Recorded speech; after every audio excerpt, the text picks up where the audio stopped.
real quick, because I'm doing a lot of research. I know I look terrible. Um, I just posted a link out there on the SDA Church and their Leviticus beliefs, which is Old Testament beliefs and sacrifices and rituals. And this is why it works. Now, brief history on me. And I've told y'all when I was in school and I was going through my medical school and stuff, I would take scholarships that nobody else wanted to get through school. And I would take religion scholarships because those were scholarships, $500, $1,000 scholarships that nobody else wanted. Now, do I hold a degree in none of this? No, I don't, because most of the time they were just 1 and 2 semester degrees. So I know enough of this stuff just to get by. So I'm going to try this in a way, and I hope I don't slaughter it, and I hope I don't slaughter the names. And this is why the mythology that you're seeing in the Lamplight Theater works with the SDA beliefs, okay? And with the scholars, Christianity is just a religion born from Judaism. Judaism itself is a religion stolen from the Sumerians by the Canaanites. And that's where the Jews come from. Everything that is in Genesis is from what the Sumerians, it's from the Sumerian mythology. The God Yahweh, the Jewish and Christian God, is actually a Canaanite God. And when you get into the Bible, you're going to notice, especially in the Old Testament, that God has more names. And the scholars could never agree on what we were to call God. And they've never been able to agree on this. Anyway, Yahweh is actually a Canaanite god, and he was a god of war. At one time, the Jews were polytheists and were all Canaanites. Moses simply stopped the worshiping of all other gods. He only allowed the worship of the god Yahweh. The Sumerian mythology itself is Indo-European in origin. Anyway, long story short, all mythology can trace its roots back to the original Indo-European mythos of the Bronze Age kingdoms and all around Fertile Crescent. This includes Asatru, Venatru, and if you're not familiar with those two terms, that's going to go back to your, you may call it Odinism, your worship in Thor, Tyr, the Valkyries, all that stuff. Your Greek gods, your Roman gods, all that stuff.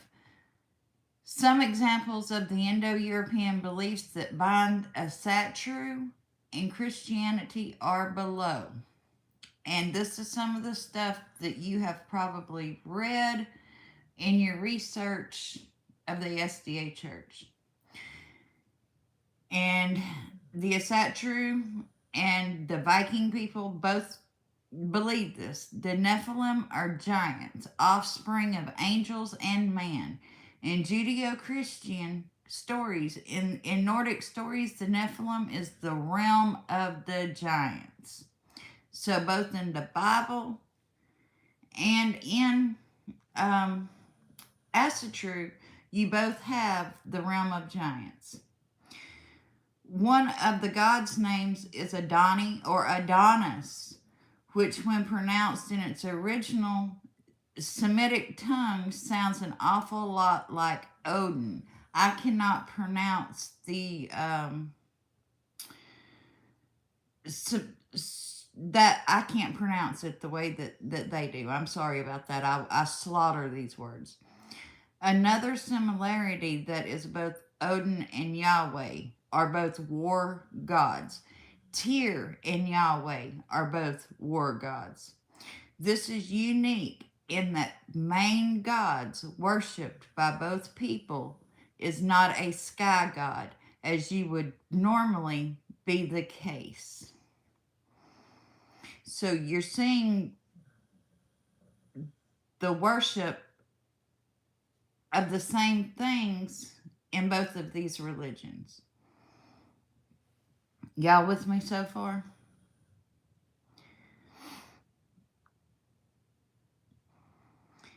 In Norse myth, the Bifrost Bridge is a link to Asgard and Midgard. Midgard is Earth.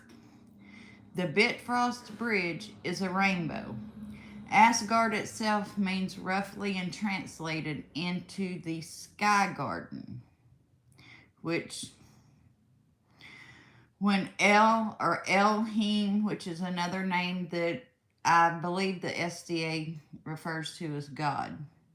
When El cast Adam and Eve from Eden, it is said that they were cast down to earth, meaning Eden is not on earth but above.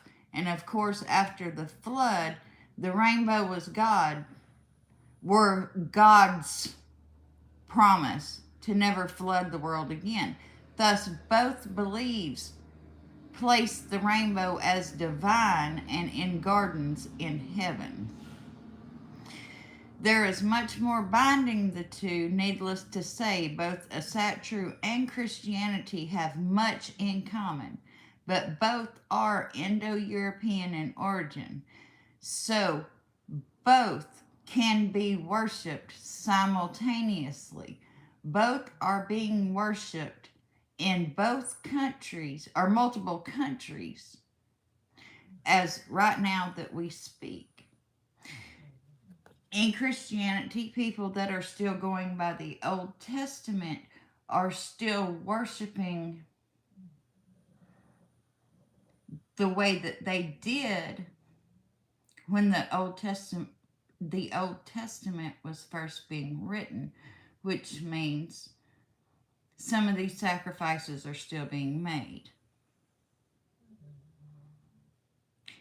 I will be happy to show y'all videos that I have found where they state that they do not go by man's law, that they go by God's law, and that people like me and you would not understand it.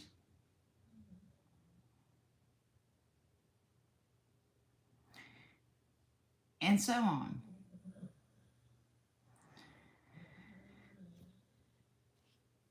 And both of these, one other point that I wanted to point on before I break off from this. Revelations has a serpent. It's a Leviathan. And this is, Revelations is one thing that they stay on all the time. And Yahweh slays this in Armageddon. In Nordic stories, they have the Jormungandr, the world serpent, which Thor slays during Ragnarok. This struggle against the serpent is also found throughout Indo-European mythologies. Zeus versus the typhoon, for example. Odin's created the first two humans, Ask and Embla, very similar to Adam and Eve's creation in Genesis. The tree of life exists in both religions. The tree of life exists in just about every culture that you find.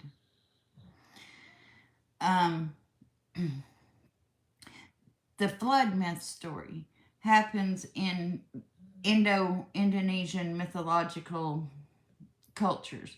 The resurrection is akin to Baldar's resurrection. And that is a story where Frigg and I forget who Frigg was married to at the time, but their firstborn child was perfect and nothing could kill him. And she went around to every plant and asked every plant and every animal to make a promise to her to never kill her child. Well, the holly tree was too young to make a promise to her at the time not to kill her child, so she did not ask the holly tree not to kill him. Well, Loki tricked the holly tree into sharpening its points, and it made an arrow and it killed Balder, and Balder was resurrected, and that was pre-Jesus. So, and they've all, that you hear people say, oh, well, the Christians get this from the pagan beliefs. Well, that is one of those stories. Odin crucified himself to get the runes. He hung himself for 9 days to get the runes, and he gave his eye for the runes. And Jesus was crucified. Death or punishment for knowledge or salvation is also a link between many Indo-European myths. For example, Prometheus was bound by Zeus for giving man knowledge. Satan was thrown from heaven for the same reason. And these similarities go on and on and on and on. So, what I'm saying is, don't discount the link that you're seeing between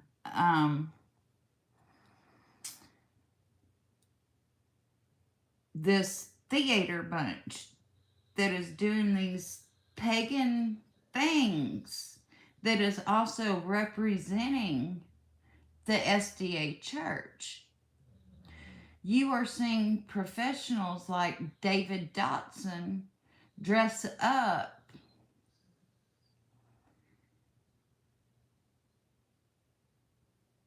and let me tell y'all, David is not the first one that is pulling back. I have found like 10 other doctors in this bunch that is not front and center, that's not offering prayers, that is not offering assistance. It seems like only the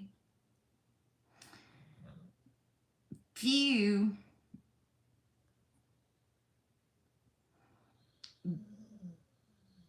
regular members, and that is like just a handful, is offering assistance or prayers on a regular basis. The biggest part of the membership is hiding or is not available. And if Summer does not, and this is not a threat, this is a promise, if Summer does not show up soon, I'm fixing to bring all these people to the surface.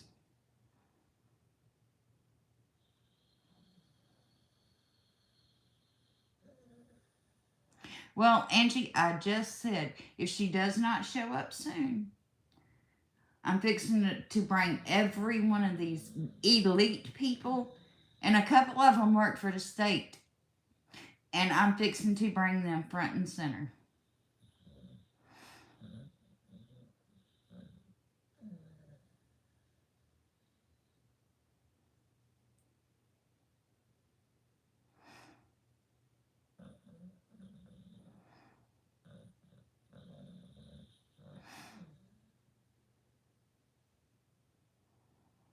I'm not doing all this for my health.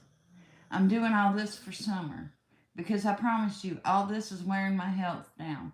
I am on like my third or fourth night now, just basically running on hardly no sleep.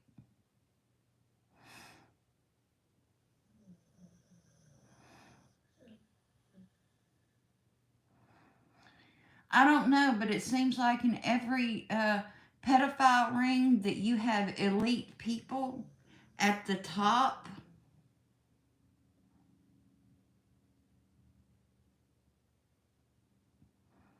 And that seems to be what I'm finding is a whole lot of elite people up here at the top that's not even surfaced or come forward and offered prayers, that's not come forward and offered assistance.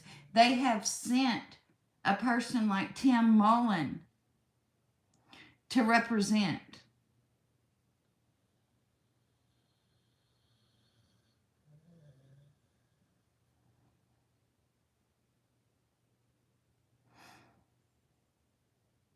I don't think Candace is afraid of the cornbread mafia.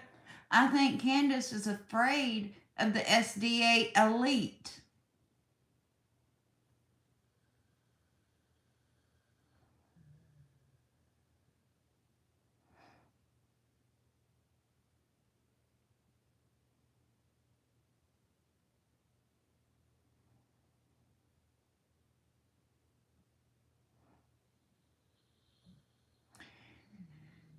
Exactly.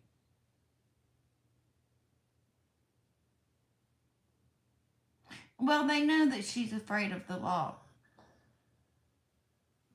They take that fear, they take what you fear most, and they feed on that.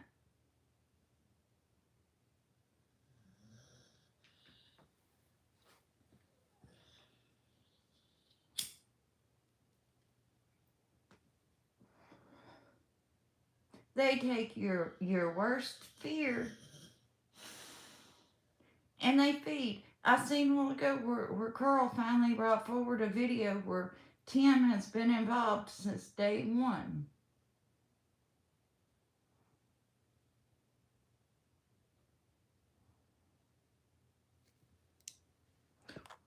And ask yourself, why?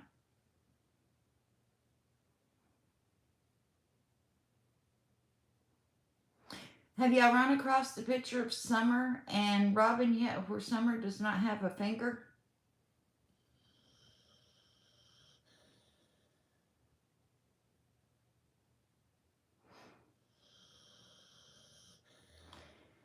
And y'all go look for the picture of Robin and Summer together, where Robin's wearing the necklace Summer made for her. Summer doesn't have a finger because the picture was put together to begin with.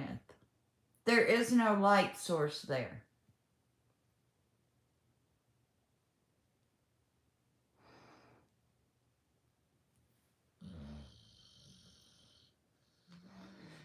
I believe that that is two pictures cut and put together.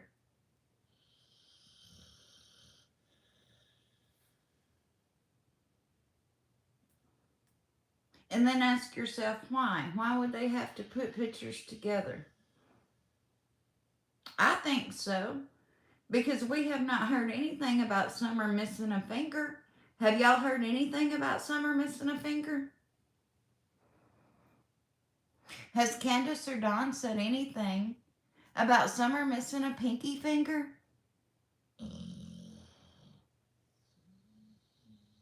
You would think that that would be one thing that the TBI would tell us. Hey, there is a child missing, and one thing to look for is she does not have a pinky finger. Because that would definitely be an identifying scar. So if that picture was true,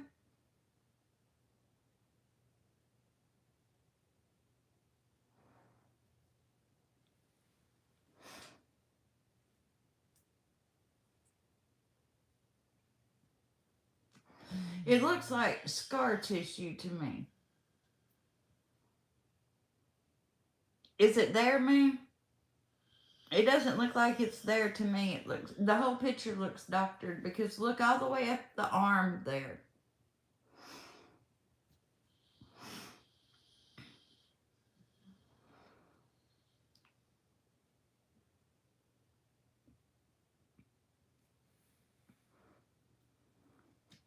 But look, it takes a long time for some reason for my videos to upload and get out there, and it seems like the longer they are, the longer it takes for them to upload and get out there. So I'm going to cut this short so I can get this uploaded and out there because it's very important information because it goes with what I released about their Leviticus law. And then I will put out the video that I found about the Branch Davidians making the sacrifice. So I love you guys. See y'all later.